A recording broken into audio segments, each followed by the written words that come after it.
முஸ்லிம் பாடசாலைகளினுடைய கல்வி நிலை வீழ்ச்சியை நோக்கி நகர்ந்து கொண்டிருக்கிறது. இதற்கு யார் பொறுப்பு கூறுவது? அன்புக்குரியவர்களே, இதற்கு யார் பொறுப்பு கூறுவது? முதலாவது பெற்றோர்கள் இந்த விஷயத்தில் மிக கூடுதலான கரிசனை எடுக்க வேண்டும். நான் கடந்த வாரம் இந்த நாட்டினுடைய புலமை பரிசில் பரீட்சை நடைபெற்று முடிந்தது.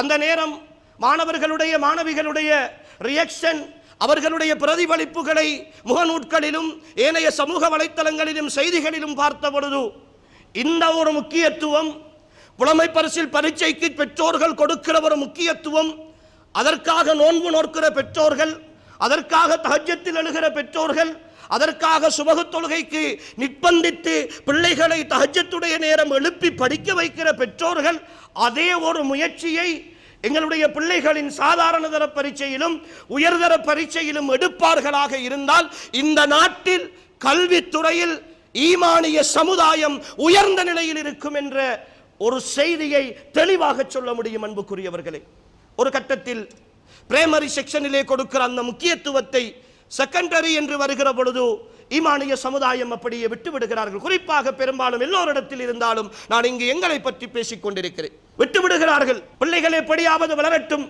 ஏதாவது படிக்கட்டும் என்கிற நிலை. அவர்கள் ஓயலேல் என்று வருகிற பொழுது அவர்களுக்கான எந்த ஒரு கவன ஈர்ப்பும் பெற்றோர்களிடத்தில் கிடையாது.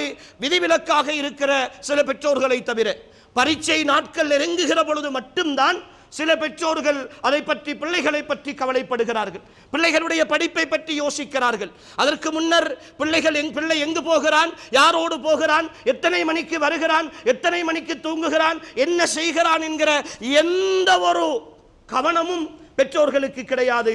சில நேரம் பிள்ளைகளுக்கு பெற்றோர்கள் பயப்படுகிறார்கள். பிள்ளைகளுக்கு பெற்றோர்கள் பயப்படுகிறார்கள். கேட்டால் வீட்டில் பிரச்சனை வரும். தந்தைக்கு பயம்.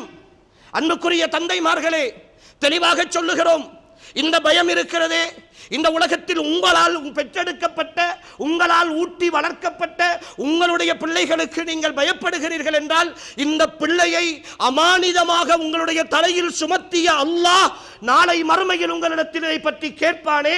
ஏன் இந்த பிள்ளையை கவனிக்கவில்லை என்று கேட்பானே, இந்த பிள்ளையினுடைய கல்வியை ஏன் பார்க்கவில்லை என்று கேட்பானே, இந்த பிள்ளையினுடைய ஒழுக்கத்தை ஏன் பார்க்கவில்லை என்று கேட்பானே. அந்த ரப்பை பற்றிய பயம் இல்லையா? அந்த ரப்பை பற்றிய பயம் இல்லையா? சாதாரணமாக உங்களை விட பல வருடங்கள் இளமையான ஒரு பிள்ளைக்கு, உங்களுடைய பிள்ளைக்கு பயப்படுகிறீர்களே. ரப்பு உங்களுக்கு எல்லாவற்றையும் தந்த அல்லாஹ் இந்த அமானிதத்தையும் தந்திருக்கிறானே. இந்த அமானிதத்தை பற்றி நாம் கேட்கப்படுவோம். அன்புக்குரியவர்களே,